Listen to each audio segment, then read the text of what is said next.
Welcome to Motherhood and ADHD. I'm your friend, Patricia Sen. My mission is to be a lighthouse for mothers with ADHD, helping you find your path to success by learning to appreciate your ADHD as an asset. I'm seeking to change the paradigm that ADHD means your life is doomed to be a hot mess. So I'm sharing strategies and encouraging you in your pursuit of happiness to love who you are every day of your ADHD life.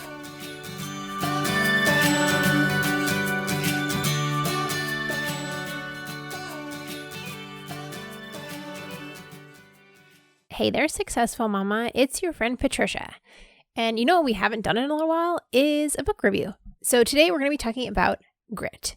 Now, I know some of us with ADHD are not fans of reading, so I encourage you to look at audiobooks. I get them out from my library, so whenever I hear of a good book, I go in to my library's website, I put it on my hold request list, and then in a few weeks, magically a book that looks good at some point, it shows up in my app and I get to borrow it. So try not to get discouraged if you are someone who just doesn't read well, has dyslexia, all those things that can come with ADHD. And know that you only have to read for a couple of minutes. You don't have to read for 100 minutes. It's not like, the second grade reading log where you have to log a certain amount every day. Personally, I read when I'm folding laundry. So / not reading, listening. That's when I do a lot of my podcasts and audiobooks is folding laundry because there always seems to be more laundry because people keep wearing things. So that's when I do my reading / listening. I'm sure you have a point in your day, whether it's on a commute or during some kind of household chore that happens a lot as moms. You can find a way to improve your brain and get in some good knowledge, feed that brain of yours, because it is so important as moms that we continue to grow and we don't become stagnant in feeding our brains, because sometimes motherhood can feel super mundane and it doesn't have to be. You can put a festive or entertaining spin on the usual things that you're doing every day, and audiobooks or podcasts is a way that you can do that. Now, over my break, I did quite a bit of reading / listening, and one of my favorite books that I read was Grit by Dr. Angela Duckworth. Now, grit is the intangible skill to persevere over a long time through major obstacles. And I know this sounds like a tall order for those of us with ADHD because sometimes we can't even stick with things long enough to get to the kitchen and remember why we went there in the first place. But it can be done. If you think about Olympians like Michael Phelps or Simone Biles, or you have huge business moguls like Richard Branson, all of these people who have publicly said, I have ADHD and yet still have achieved these really great things, clearly they have grit, they persevere, they have surmounted great obstacles. So that's something that we can do. We're not going to use our ADHD as an excuse as to why we can't do great things, because that's been proven over and over again that you can have ADHD and do great things. So how do we do that as well? Us normal people who are not Olympians or billionaires. How do we use the grit that we have to get where we want to go? Or how do we improve our grit so that we can get where we're going? Well, that's why I read the book. Dr. Angela Duckworth's lifelong study has been on grit, and she is a psychology professor. She has a really great TED Talk, which I'll link to in the show notes. You can find the show notes for all of the episodes on my website. You can look up anything that I talk about. I'll put the link on there because I don't expect you to remember any of those things in 5 minutes. So Dr. Duckworth defines grit as passion and sustained persistence applied towards a long-term goal with no particular concern for reward or recognition along the way.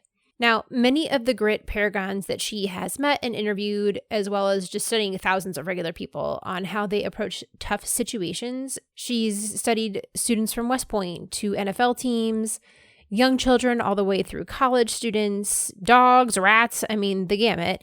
And when I say it's her lifelong study, it is her lifelong study. She has many years of looking at this and pulling from other psychology experts their past studies.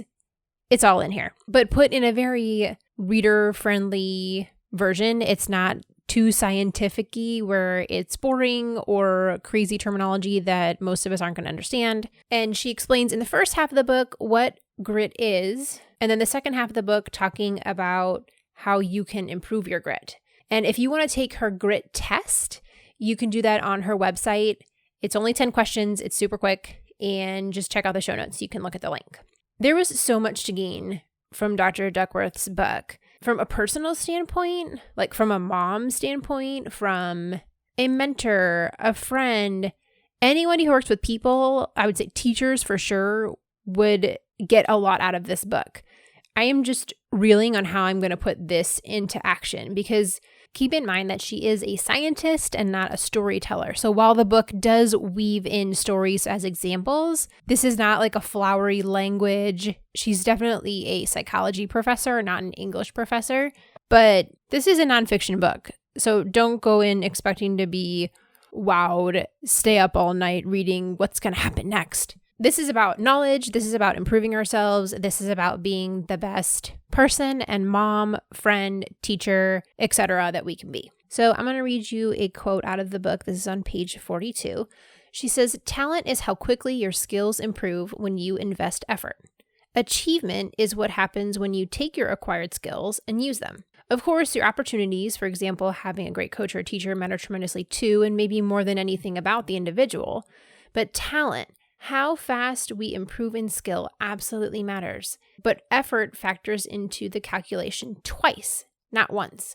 Effort builds skill. At the very same time, effort makes skill productive." So when she created this scientific formula, if you will, when she was crafting her dissertation, her formula was talent times effort equals skill, and then skill times effort equals achievement.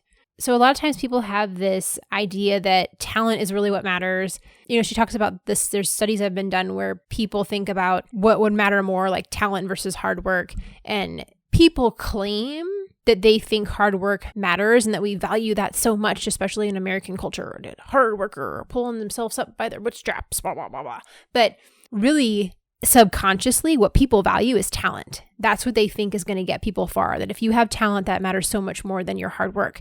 And scientifically, though, we've proven that actually the harder that you're working matters so much more than your talent. Because think about, I'm sure we all know somebody who's extremely talented and totally wasted it. They didn't do anything with it.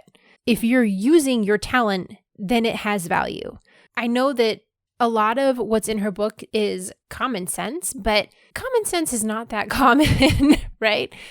So I was looking at all this stuff that if you had said it to me without the context of the book, I would have been like, oh yeah, that makes sense. But in the way that she put it together just enlightened me on what a difference my effort makes. What I can control has so much more influence on the outcome of what I'm trying to achieve. I loved chapter 9 where she was talking about optimism versus pessimism and the examples she gives of how much better optimists succeed. The studies just blew my mind that having an optimistic attitude made such a difference because people who are optimistic think that they have some kind of control over what's going on and they can do something about it. Whereas pessimistic people think, oh, well, that's just the way it is and I can't do anything about it. So they're not striving for something better.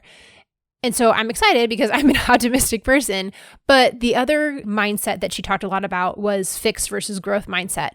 And I think beforehand, I would have told you I definitely had a growth mindset. But then in listening to her book, I realized, no, I have a far more fixed mindset than I realized. Like when I think back about when I was teaching middle school, the way that I would approach kids in thinking like how much they could improve. I would push all kids hard, telling them like, you can do it, you can make a difference. But I realized like in my heart of hearts, I felt like there were kids who really could make a difference. And I also felt like there were kids who weren't going to get any better because they weren't trying. But I think like the amount that I thought they would increase was also, I would attribute more to their talent. Like the kids who were doing well in Spanish, I knew could do like really well because they kind of had a knack for it and they could like keep pushing for it. Whereas the kids who were really struggling, I thought maybe they'd get a little bit better, but I wasn't expecting like the same like leaps and bounds that I would expect from a kid who had like a natural gift for languages. And I'm realizing like, wow, that was not true. Like if you really work at something, you can do it. Like I think of myself, I don't have a knack for languages by any means, when I compare myself to like my husband has a knack for languages, he just picks them up so much easier than I do. But yet I worked my tail off and now I'm fluent in Spanish. So it's weird how I can look now, hindsight's 2020, and see that in my life, but yet I just didn't apply that same mindset to my students, in that I expected everyone to do better when they worked hard, but I think I expected the kids who didn't have a natural knack for languages, my expectation was they would improve some, whereas the kids who had a knack for languages, I would expect with hard work, they would improve a lot. And just in reading Dr. Duckworth's work, I realized how much that effort plays in, so much more than natural talent does. Even though subconsciously we don't feel that way. We think that talent matters so much more when really it's not as helpful as the effort, which counts for twice. And it's interesting in the way that with her formula that time times effort equals your skill. But then on top of that, the skill that you've developed times effort equals your achievement. So when you're creating the skill of how good you are, the more effort you put into it, your achievement is so much higher. And she had this great example of a couple who were older. I think they were in their 80s and they were artists. And at the beginning, they were doing all kinds of different art mediums, painting and drawing and ceramics, the whole gamut, and they realized they weren't really making a difference in any one of those. They were good at all of them, but they weren't great at any one thing. And by devoting themselves to pottery, they not only increased their skill level with the ceramics, but also the pieces that they were producing got better and better because they were focusing it in one place. Their pottery grew exponentially in its beauty and its structure because that effort was focused, as opposed to trying to do all the different things. And that's something I think a lot of us with ADHD struggle with, is that we're, a jack of all trades, master of nothing, because something new catches our eye. But I want us to focus instead on not getting discouraged by that, but knowing when you find the thing that really interests you and really captures you, you can develop, your hyper focus where you get really sucked into that. That's where you can truly make a difference. And so I want us to make sure that we look at that as a positive, not a negative. I think it'd be really easy for us to say, oh, well, I'm just always onto the new shiny thing, so I don't really ever get good at one thing. But that just means you haven't found the right thing yet. You need to find the one that really speaks to you. And to find that thing that speaks to you involves a lot of trial and error of trying the things that you aren't really that excited about until you find the one that truly does. So overall, I really enjoyed the book. I got a lot out of it. I generally agree with everything she's talking about. It's backed in scientific facts, so you can't argue with as much, obviously. But I think the part that maybe would be disagreeable to some is that anytime you're looking at a book that's improving yourself, you're going to get that struggle where your brain wants to find things that fit with the way that it's functioning normal, like things that keep it in its safe zone. And when you read a book that's going to push you outside your comfort zone, your brain's going to want to find ways that that's not true. That doesn't count. That doesn't work for me because that's your brain's job. Your brain's job is to protect you. So knowing going in that whenever you're going to read a book about self-improvement or doing something differently, your brain's going to want to fight you on it a lot because your brain doesn't want to jump out into something scary. So it did involve some good reflection for me to realize, wow, I don't have as much of a growth mindset as I would have thought. I would have said I was much more growth minded. In reading this book, I realized, wow, I do have a lot of work to do in that category. So for some people, this would be something that maybe they're not ready to tackle. But if you are ready to tackle making some improvements, what I do like is that she does give a lot of practical ways on improving your grit. There's also an entire chapter on how to parent with grit, like how to teach your kids how to be more gritty. And she's created the hard thing rule, and she uses that with her children. And that's the simple advice that she gives to parents or anyone who's looking to grow grit in the people that they're working with, which says, 1, everyone in the family has to engage in an activity that requires deliberate practice. So while your kids might be in some kind of extracurriculars or sports or art or music, parents are doing it too. So that's a huge one for moms. I think we let ourselves go in order to put the family first. And it is important that we're doing something hard as well. So for me, I'm doing swim lessons right now and just my general physical fitness. Like I have talked to you several times, like I'm not an athletic person. I did not used to find any kind of physical activity enjoyable, and I am constantly pushing myself to do better. So I lift weights. That is hard for me. I do Pilates. I'm swimming. Like these are things that I'm pushing myself to do with deliberate practice to get better at. And if you listen to last week's episode, I was talking about my word for the 2020 is failure. So from a personality perspective, I'm pushing myself out of my comfort zone, doing things that are going to make me fail, which I don't like because I'm a perfectionist, and pushing myself to be a better person and putting myself out there. And that is definitely deliberate practice, because if I don't push myself to do those things, I will most certainly shy back. And I think of like how I was as a kid, just being a shy person and not putting myself out there to get hurt or to look like I don't know what I'm talking about or whatever. But anyway, I'm getting off track. Okay, so rule number 1, everyone in the family has to engage in an activity that requires deliberate practice. 2, you finish what you start. You can't quit until like the season ends, the course ends, there's some kind of obvious ending. Like if we paid for 4 months of lessons, we're doing 4 months of lessons. There has to be like a stopping point that's agreed upon. It's not just, oh, you didn't like this for 2 weeks. It's okay. You don't have to do it again. No, like once you've committed, you've committed. Now, rule 3 though is you get to pick what you want to do. So you don't just shove your kids in activities and hope for the best. Like there's a discussion about, and keep it in mind, it should be an age appropriate discussion, but there should be some discussion with the kids on them choosing the activity, and that way there's a little more buy-in. But there's that fortitude of rule 2, you have to do it until the season ends. So if you think it's something your kid's not really going to want to do, then find them an activity that's short. For example, we just signed up my 5-year-old for T-ball. It's literally like 7 weeks long. So if he hates it, we're doing it 7 times, and then that's that.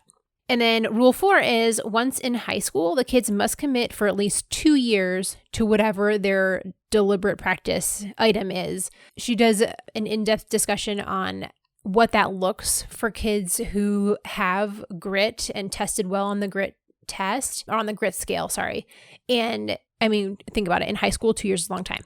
Sticking with that item for a long time, like that's a better predictor of your kids being successful in college and as a young adult, that they have that fortitude to stick with something for a significant amount of time. And I'll put those on the show notes too, so you don't have to remember them. But I love the hard things rule. I think that's really important, especially having been a high school and middle school teacher. Having kids that stick with something for 2 years, that's a long time for kids to stick with something. It requires sacrifice, it requires effort, and that choice that they're making daily to be involved in that activity or weekly, depending on what it is. It shows a lot about who they are. And, as moms, we're just trying to make our kids be the best humans that they can be as they grow up and go out into the world, and will make the world a better place. So yeah. Lessons learned from Angela Duckworth. You have control over your ability to gain grit. Yes, your childhood has a lot of influence over it, but it's not set in stone. You can try, you can put in effort, you can change the way you do things, you can improve your brain and become the person you want to be. Like, I'm not saying it's not an easy job, it's hard work, but it can be done. So I encourage you to pick up a copy of Grit by Angela Duckworth. Stop in at the library, hit up your local bookstore, whatever fits your learning style, and gain a little knowledge from this awesome mom and scientist on how we can improve not only ourselves, but our children. Be sure to hit subscribe before the podcast ends.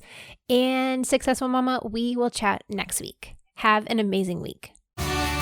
Thank you for listening to Motherhood and ADHD. For more resources, head over to our website, www.motherhoodandadhd.com.